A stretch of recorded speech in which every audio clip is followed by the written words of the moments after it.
Yo, what's going on guys? Arekkz here. Welcome back to another video for Monster Hunter Rise. And today I want to go over some more details because following the Game Awards trailer that dropped yesterday, which was awesome by the way, if you guys missed it, don't forget we got confirmation that a demo is coming in January and loads of other awesome stuff. I'll link it down below if you guys haven't seen my breakdown. But following that, they also updated the official website with some more information about the monsters, the online hub, and also some of the endemic life we'll be encountering. So I thought I'd go over some of the additional details that you might have missed. So if you do enjoy this, a like would be super appreciated. Comment down below, let me know what you guys enjoyed the most from the trailer yesterday, and let's get started. First things first, just a quick recap on the monster front. We of course got two brand new monsters revealed yesterday, the first of which is called Somnacanth, and the official website says that this is a formidable aquatic serpent that crests on moonlit nights, likely why it has often been mistaken for a mermaid. Despite its appearance, it is extremely aggressive and tolerates no trespassers on its turf. It expels an intoxicating sleep powder from an organ on its neck, knocking out prey before it can resist. We also got a few nice fancy screenshots that show in high resolution. Honestly, this looks fantastic. I said this in my first video, I do still think skeletal wise this probably shares some similarities with Mizutsune, so it does, you know, make it highly likely that we could see Mizutsune in this game, especially considering thematically it just matches the game. So that would be kind of cool to see a returning monster, but also just seeing this armor. This is the armor from Bishaten and also of course the switch axe from it. It just looks so nice. I mean, I can't wait to craft it. I want to craft everything. Love it. But yeah, some really nice screenshots for that one. So that is that monster.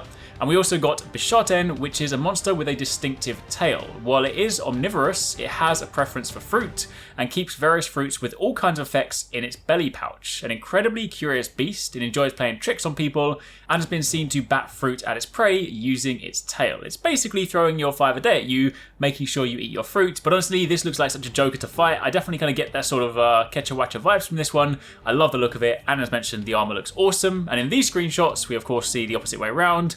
We see the hunter wearing that lovely looking Somnacanth armor. So yeah, very, very nice. Of course, Rolodroth and Great Roggy making a return. Don't necessarily need introductions because those are returning monsters. And of course, don't forget, as a recap, this little sort of tease here is all but confirming the return of Kezu. I mentioned the lightning attack. I did actually forget to mention the audio because when I was watching the Game Awards, I was watching it with friends and I actually kind of missed that audio cue. But when you listen back, that scream is without a doubt Kezu. However, if we then turn our attention to some of the village-related stuff, we of course get to find out a little bit more about the characters. We got some names for the people. So we have the Elder, who is called Fugen. We have Hinoa, the Quest Maiden. Yomogi, the Chef. Hamon, who is the blacksmith. We have Kagero, the merchant. I love that armor, by the way. It looks really, really cool. And Komitsu, the sweet tooth. So they are some of the characters. Also, there's another pet here. It seems like they love kind of giving you options to customize your pets. The owl we've seen in the gameplay when you can sort of throw it out at the beginning of a quest to locate monsters. But it says here, the owl is called Cahoots, and Cahoots are popular pets in Kimura, beloved for their affectionate and clever nature. Apart from providing some much needed comfort to hunters, they also help out on quests by showing the positions of monsters. In between quests, you can dress them up in fancy outfits, so make sure you give them the daily attention they deserve. It almost makes me think that maybe these are like the replacement for Poogie. I mean, I feel like there'll probably still be a Poogie in this game because it's tradition, but the fact that you've kind of got outfits for them also seems pretty cool. They also confirmed, I mean, you know, we kind of knew this already from the trailer, but they did confirm that there is indeed multiplayer in Kimura Village. The facilities in Kimura Village can be used by up to 4 hunters simultaneously during a multiplayer session, and you can talk to and have fun with other hunters while still in the village. Honestly, I love this one. I said this already, but I just love the fact that we don't just have to kind of sit inside a hub and then go back into the village and see nobody.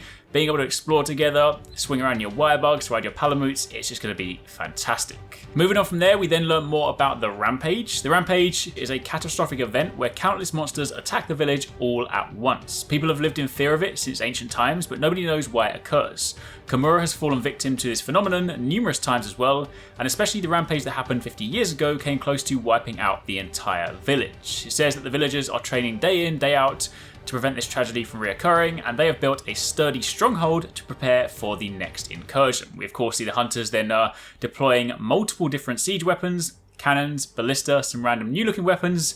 So yeah, I mean, this is unlike anything we've ever sort of experienced in Monster Hunter before, so I honestly cannot wait to see how it plays out. We've done, siege encounters where you attack like a singular monster, but seeing how we're going to sort of deal with multiple monsters rushing towards us, I cannot wait to see how that's going to play out. On the map front, of course, I mentioned that we saw the flooded forest. They describe this as a dense region of deep, dark green. Due to a constant flow of water, the majority of this forest has become submerged. The eye-catching ruins here can be scaled using the wire bug. Now, interestingly, some of the areas definitely, while they are visually familiar to the flooded forest of old, does appear to take place in like different areas of the flooded forest. So it's definitely set in that same map, but it's not going to be like a one-for-one recreation. It's almost going to kind of sort of give us an expanded look at some other aspects of that area. So yeah, definitely can't wait to see that. And obviously we got the tease for that snowy map during the Kezu segment.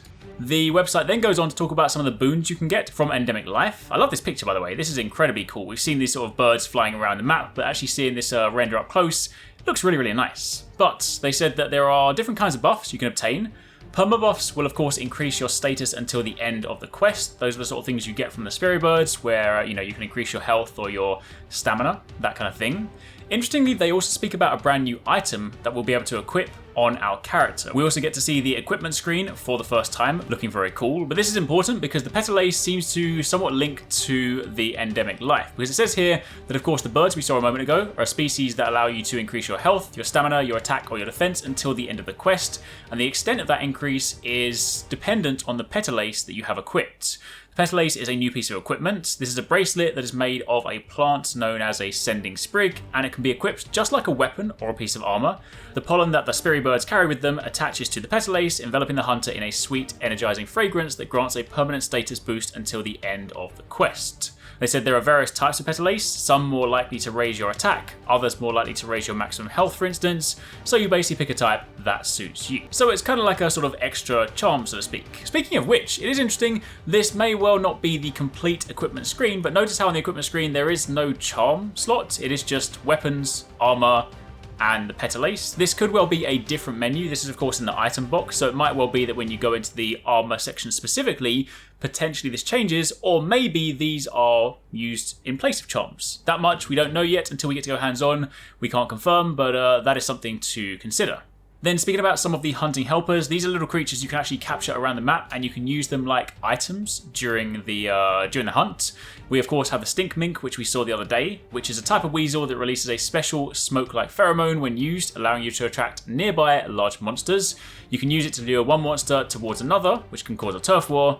And it's also worth noting you can hold up to 5 hunting helpers in your helper cage, from where you'll then be able to use them as items until the end of the quest. So it is actually going to kind of prove pretty valuable to go around exploring the map and grabbing some of these if you want to have some extra things to use in the quest.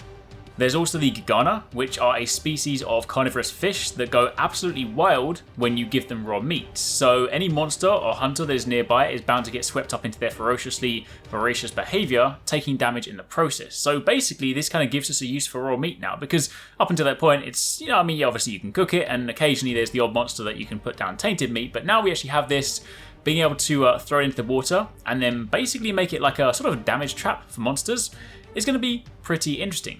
We also have the clothfly, which is a butterfly that releases a cloud of dust when it's disturbed, and this dust contains a component that has a tightening effect on human skin, temporarily increasing defense. So it's basically like a temporary armor skin in the map.